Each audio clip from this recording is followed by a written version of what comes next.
नमस्कार, स्वागत है एक बार फिर आपका एएन हिंदी पर। आज है 10 मार्च 2021 और हिमाचल प्रदेश की आज की सबसे बड़ी खबरें हम आपके लिए लेकर आए हैं। पेश है आज की सबसे बड़ी खबरें।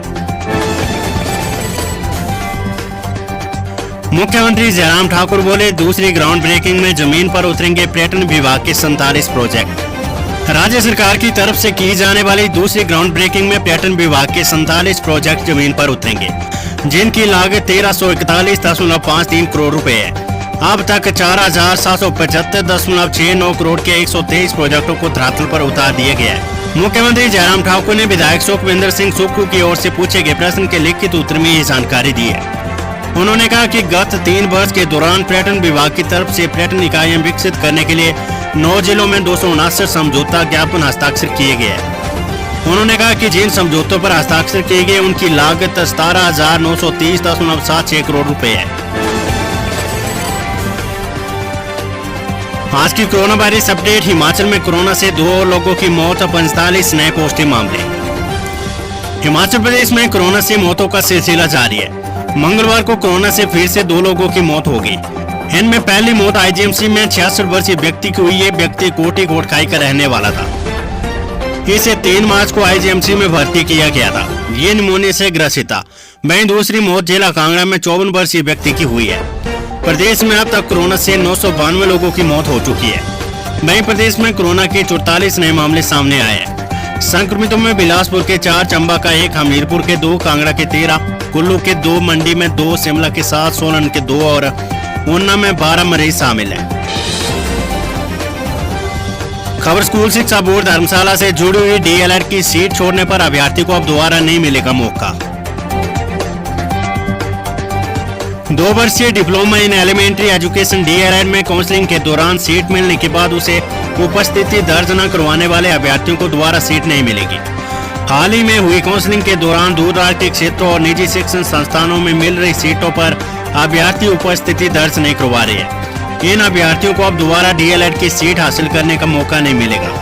इस दौरान केवल उन्हीं अभ्यर्थियों पर स्कूल शिक्षा बोर्ड विचार करेगा जो कि संबंधित सीट पर अपनी उपस्थिति दर्ज न करवाने का कोई ठोस कारण बताएंगे। प्रदेश स्कूल शिक्षा बोर्ड ने डीएलएड की रिक्त पड़ी सीटों को भरने के लिए दूसरे चरण की काउंसलिंग करवाई है। इससे पहले हुई काउंसलिंग में जो अभ्यर्थी पात्र थे, बोर्ड की ओर से उन्हें सीटें भी आवंटित की थी, लेकिन उन्होंने संबंधित शिक्षण संस्थान में पहुंचकर उस सीट पर अपनी उपस्थिति दर्ज नहीं करवाई, जिसके चलते वे सीटें रिक्त पड़ी थी। इन्हीं सीटों को भरने के लिए दोबारा से बोर्ड प्रबंधन को काउंसलिंग करवानी पड़ी है। प्री प्राइमरी में तैनाती नहीं करने पर आंगनबाड़ी कार्यकर्ताओं का प्रदर्शन। सरकारी स्कूलों की प्री प्राइमरी कक्षाओं में आंगनबाड़ी कार्यकर्ताओं की तैनाती न करने और अन्य मांगों को लेकर आंगनबाड़ी वर्कर और हेल्पर यूनियन सीटू संबंधित ने मंगलवार को विधानसभा के बाहर प्रदर्शन किया। हजारों आंगनबाड़ी कर्मी पंचायत भवन शिमला पर जुटे। यहां से रैली निकालते हुए विधानसभा पहुंचे। दोपहर 12 बजे कर्मियों ने मांगों को लेकर सरकार के खिलाफ नारेबाजी की। रैली के दौरान शहर में करीब 1.5 घंटे तक जाम लगा। यूनियन की राष्ट्रीय अध्यक्ष ऊषा रानी के नेतृत्व में 12 सदस्यीय प्रतिनिधि मंडल मुख्यमंत्री जयराम ठाकुर से मिला और उन्हें 9 सूत्रीय ज्ञापन सौंपा। मुख्यमंत्री ने आंगनबाड़ी कर्मियों की मांगों को पूर्ण करने का आश्वासन दिया है। प्रदेश के 18,500 आंगनबाड़ी केंद्रों के 37,000 आंगनबाड़ी कर्मी हड़ताल पर रहे। इस दौरान आंगनबाड़ी केंद्र बंद रहे। यूनियन की राष्ट्रीय अध्यक्ष ऊषा रानी, प्रदेश अध्यक्ष नीलम जसवाल और महासचिव बीना शर्मा ने कहा कि 6 वर्ष से कम उम्र के बच्चों को शिक्षा का कार्य पिछले 35 वर्षों से आंगनबाड़ी कर्मी ही कर रही है, लेकिन अब इन बच्चों को बढ़ाने का जिम्मा एनटीटी का प्रशिक्षण प्राप्त या फिर आउटसोर्स पर किया जा रहा है। इससे स्थिति स्पष्ट है कि छोटे बच्चों को अब सरकारी स्कूलों में भेजा जाएगा और आंगनबाड़ी केंद्र बंद हो जाएंगे। विधायक आशा कुमारी बोली, हिमाचल के लिए बजट लॉन्ग टर्म में डिजास्टर। हिमाचल विधानसभा में बजट पर जारी चर्चा में भाग लेते हुए विधायक आशा रानी ने सरकार पर तीखा हमला बोला। उन्होंने बजट को हिमाचल के लिए लॉन्ग टर्म में डिजास्टर बताया। इसके साथ ही जल जीवन मिशन के तहत टेंडर प्रक्रिया पर सवाल खड़े किए और घोटाले के आरोप लगाए। उन्होंने कहा कि टेंडर को ब्रेकअप कर किसी विशेष को लाभ पहुंचाने का प्रयास किया गया है। उन्होंने आपत्ति जताते हुए कहा कि जल जीवन मिशन में कुल टेंडर में से 47.30% टेंडर जल शक्ति मंत्री व मुख्यमंत्री के हलकों में लगाए गए। विधायक प्राथमिकता योजना में 677 में से 466 योजनाओं की डीपीआर नहीं बनी। उन्होंने कहा कि बजट में 1061 करोड़ रुपए की मामूली बढ़ोतरी की गई है। महंगाई को देखते हुए ये बहुत ही कम बढ़ोतरी। उन्होंने कहा कि जिस तरह से सरकार चली है, ये सरकार सत्ता से जाते वक्त 85,000 करोड़ रुपए के कर्ज में राज्य को ले जाएगी। उन्होंने कहा कि जीडीपी गिर रही है और देश के साथ साथ हिमाचल में माइनस में है। यही नहीं, प्रति व्यक्ति आय भी कम हुई है। स्वास्थ्य मंत्री सैजल बोले, कोरोना मामले बढ़े तो सरकार कर सकती है कोविड नियमों में सख्ती। प्रदेश में पिछले कुछ दिनों से बढ़ रहे कोरोना के मामलों को लेकर सरकार चिंतित है। अगर मामलों में इसी तरह से वृद्धि हुई तो मास्क पहनने और सोशल डिस्टेंसिंग जैसी कोविड नियमों में सख्ती करने की स्वास्थ्य मंत्री राजीव सैजल ने बात कही है। स्वास्थ्य मंत्री राजीव सैजल ने कहा कि कुछ दिनों से प्रदेश में कोरोना के मामले बढ़े हैं, जो कि चिंताजनक है। लोगों ने ढिलाई बरतनी शुरू कर दी है, लेकिन जब तक हिमाचल प्रदेश कोरोना मुक्त नहीं हो जाता तब तक लोगों को सावधानी बरतना जरूरी है, तभी कोरोना से बचा जा सकता है।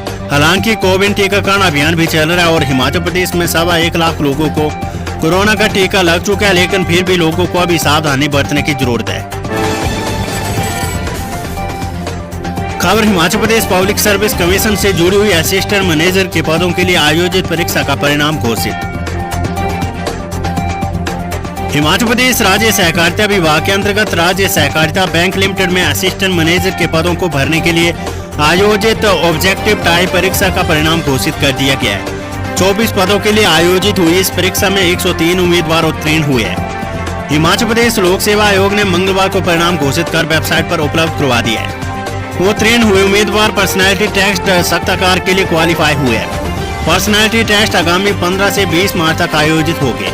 हिमाचल प्रदेश लोक सेवा आयोग के सचिव आशुतोष गर्ग ने बताया कि पर्सनैलिटी टेस्ट के लिए कॉल लेटर जल्द आयोग की वेबसाइट पर अपलोड कर दिए जाएंगे। उन्होंने कहा कि ये परिणाम आयोग की वेबसाइट पर भी उपलब्ध करवा दिए गए हैं। और अब आज की वेदर रिपोर्ट। हिमाचल में 14 मार्च तक मौसम खराब, आज बारिश बर्फबारी के आसार। प्रदेश में बुधवार से बारिश और बर्फबारी के आसार है। 14 मार्च तक पूरे प्रदेश में मौसम खराब बना रहेगा। 6 मध्य पर्वतीय जिलों शिमला, सोलन, सिरमौर, मंडी, कुल्लू और चंबा में बुधवार और वीरवार को ऑरेंज का येलो अलर्ट जारी है। 12 मार्च को मध्य पर्वतीय जिलों के साथ मैदानी क्षेत्रों में ऑरेंज अलर्ट जारी हुआ है। मंगलवार को पूरे प्रदेश में मौसम साफ रहा। धूप खिलने से अधिकतम तापमान में 4 डिग्री की बढ़ोतरी दर्ज हुई। मौसम विज्ञान केंद्र शिमला के अनुसार बुधवार से प्रदेश में मौसम बदलेगा। बुधवार को ऊंचाई वाले क्षेत्रों में बर्फबारी और अन्य क्षेत्रों में बारिश होने के आसार है। 11 मार्च से पश्चिमी विक्षोभ प्रदेश में सक्रिय होगा। इस दौरान अधिकांश क्षेत्रों में बादल बरसने का पूर्वानुमान है। 14 मार्च तक ये सिलसिला जारी रहेगा। ऊना, नालागढ़ व कोटखाई में 8.29 करोड़ से खुलेंगे 3 ट्रॉमा सेंटर, राजीव सैजल। स्वास्थ्य मंत्री डॉक्टर राजीव सैजल ने कहा कि केंद्र सरकार ने ऊना, नालागढ़ व कोटखाई में 8 करोड़ 28 लाख रुपए की लागत से लेवल 3 के ट्रॉमा सेंटर खोलने के लिए अपनी अनुमति प्रदान कर दी है। साथ ही आईजीएमसी शिमला में जल्द पैट स्कैन मशीन को स्थापित किया जाएगा, जिसके लिए भूमि को चिन्हित कर दिया गया। उन्होंने ये भी कहा कि मुख्यमंत्री जयराम ठाकुर की तरफ से आगामी वित्त वर्ष के लिए प्रस्तुत किए गए बजट में स्वास्थ्य विभाग के लिए 4000 पदों को भरने के लिए घोषणा की गई है। विधानसभा में प्रश्नकाल के दौरान उन्होंने ये जानकारी विधायक लखविंदर सिंह राणा, बलबीर सिंह, आशा कुमारी, सुखविंदर सिंह सुक्खू और इंद्रदत्त लखनपाल की तरफ से पूछे गए अलग अलग प्रश्नों के उत्तर में दिए है। महंगाई के खिलाफ कांग्रेस का हल्ला बोल। विधानसभा में कांग्रेस ने चलाया हस्ताक्षर अभियान। पेट्रोल, डीजल, रसोई गैस के साथ ही शिमला में पानी के भारी भरकम बिलों के खिलाफ शहर में कांग्रेस ने हस्ताक्षर अभियान शुरू किया है। मंगलवार को पूर्व पार्षद सुरेंद्र चौहान और सेवा दल के यूथ ब्रिगेड द्वारा विधानसभा परिसर में कांग्रेस विधायकों के हस्ताक्षर करवाए गए और सदन में खासकर शिमला शहर के पानी, बिजली और कूड़े के बिलों को लेकर सरकार के समक्ष मामला उठाने का आग्रह किया गया। इस दौरान कांग्रेसी विधायक सुखविंदर सिंह सुक्खू, रायजादा, पवन काजल, मोहनलाल सहित अन्य कांग्रेस विधायकों ने हस्ताक्षर किए। राज्यपाल की सुरक्षा के लिए छबनी में बदला तकनीकी विश्वविद्यालय, बीसी को भी रोक दिया गेट पर। हिमाचल प्रदेश विधानसभा में राज्यपाल बंडारू दत्तात्रेय के घेराव से सहमी हमीरपुर पुलिस ने राज्यपाल बंडारू दत्तात्रेय की सुरक्षा के लिए तकनीकी विश्वविद्यालय को छबनी में बदल दिया। यहाँ तक कि कुलपति को भी अपने विश्वविद्यालय में प्रवेश करने से गेट पर रोक दिया गया। इस दौरान विश्वविद्यालय के अधिकारियों और पुलिस में काफी गहमागहमी हुई। लंबी पूछताछ के बाद कुलपति को एंट्री दी गई। कुलपति के बाद कई विद्यार्थियों को भी प्रवेश नहीं दिया गया। मीडिया कर्मचारियों को भी रोक दिया गया। हालांकि राज्यपाल की काफिले के साथ प्रवेश करने वाले भाजपा कार्यकर्ताओं से कोई भी पूछताछ नहीं हुई। राज्यपाल मंगलवार को दीक्षांत समारोह में हिस्सा लेने के लिए पहुंचे थे। दीक्षांत समारोह राष्ट्रीय प्रौद्योगिकी संस्थान के सभागार में था, लेकिन उससे पहले दौड़ू स्थित विश्वविद्यालय के परिसर में कन्या छात्रावास का शिलान्यास और पौधारोपण का कार्यक्रम था। राज्यपाल के आने से पूर्व भी पुलिस ने विश्वविद्यालय में डॉग स्क्वाड लेकर चप्पे चप्पे की छानबीन की। बड़ी खबर, 11 निगम और 1 बोर्ड घाटे में, राजनीतिक मजबूरी के चलते नहीं हो सकते बंद। हिमाचल प्रदेश में 1 बोर्ड और 11 निगम घाटे में चल रहे हैं। मंगलवार को विधानसभा सदन में प्रश्नकाल के दौरान कांग्रेस विधायक जगत सिंह नेगी के सवाल पर मुख्यमंत्री की जगह जल शक्ति मंत्री महेंद्र सिंह ठाकुर ने ये जवाब दिया है। उन्होंने कहा कि ये निगम बोर्ड कई वर्षों से घाटे में चल।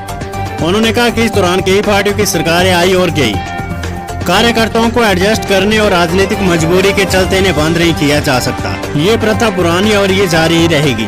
महेंद्र सिंह ठाकुर ने कहा कि हम भी जब विपक्ष में होते थे तो इसका विरोध करते थे। कांग्रेस सरकार के समय 6 निगम बोर्ड अध्यक्ष थे। भाजपा सरकार ने 5 लगाए। कोरोना संकट के दौरान जिस प्रकार विधायकों और मंत्रियों का 30% वेतन कम किया गया, उसी तरह निगम बोर्डों के अध्यक्षों उपाध्यक्षों का वेतन भी कम किया गया। निगमों बोर्डों का घाटे में जाना चिंताजनक है। कुछ निगम बोर्ड पहले लाभ में थे, अब घाटे में चल रहे हैं। सरकार द्वारा इन्हें लाभ की स्थिति में लाने के लिए प्रयासरत है। उधर कांग्रेस विधायक जगत सिंह नेगी ने कहा कि ये बीमारी लंबे समय से इसे ठीक करना होगा। जिस निगम बोर्ड का अध्यक्ष मंत्री है वहाँ उपाध्यक्ष पद समाप्त करना चाहिए। बड़ी खबर, पतलीकूल में एनसीबी ने पकड़ी 10.25 किलो चर्च, 5 लोग गिरफ्तार। जिला कुल्लू में इस बार रिकॉर्ड मात्रा में चर्च पकड़ी जा रही है। गुप्त सूचना के आधार पर मंगलवार को नारकोटिक्स कंट्रोल ब्यूरो, एनसीबी मंडी जोन और चंडीगढ़ की एक टीम ने 5 लोगों से 10.25 किलोग्राम चर्च बरामद की। एनसीबी ने एनडीपीएस एक्ट के तहत केस दर्ज कर 5 आरोपियों को गिरफ्तार किया है। और अब खबर, इंडियन आर्मी भर्ती से जुड़ी हुई बिना कोविड रिपोर्ट, सेना भर्ती में नहीं मिलेगा मौका। सेना भर्ती में हिस्सा लेने के लिए कोविड रिपोर्ट फिर से अनिवार्य कर दी गई है। प्रदेश में कोरोना के मामले फिर से बढ़ रहे हैं, ऐसे में ये फैसला लिया गया है। ऊना जिले के इंदिरा गांधी खेल मैदान में 17 मार्च से 6 अप्रैल तक सेना भर्ती होने जा रही है। इसकी तैयारियों को लेकर एडीसी ने अफसरों के साथ बैठक की है। उन्होंने रैली स्थल का निरीक्षण कर व्यवस्था जांची।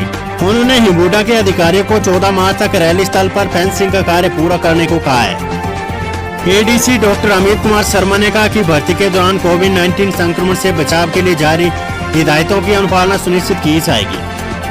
उम्मीदवारों सहित अधिकारियों और कर्मचारियों को निर्धारित 2 गज की दूरी, हाथों की स्वच्छता और मास्क का प्रयोग जैसे मानकों का पालन करना होगा। उम्मीदवारों के नजदीकी संपर्क में आने वाले अधिकारियों के लिए सुरक्षा की दृष्टि से पीपीई किट के प्रयोग किए जाने के बारे में चर्चा की गई है। दोस्तों, अगर अभी तक आपने हमारे चैनल को सब्सक्राइब नहीं किया है तो यहाँ क्लिक करके हमारे चैनल को सब्सक्राइब कर ले। साथ ही इस नोटिफिकेशन बेल पर भी जरूर क्लिक करें, जिससे कि आप हमारे आने वाले सारे वीडियोस की नोटिफिकेशन अपने मोबाइल पर पा सकें।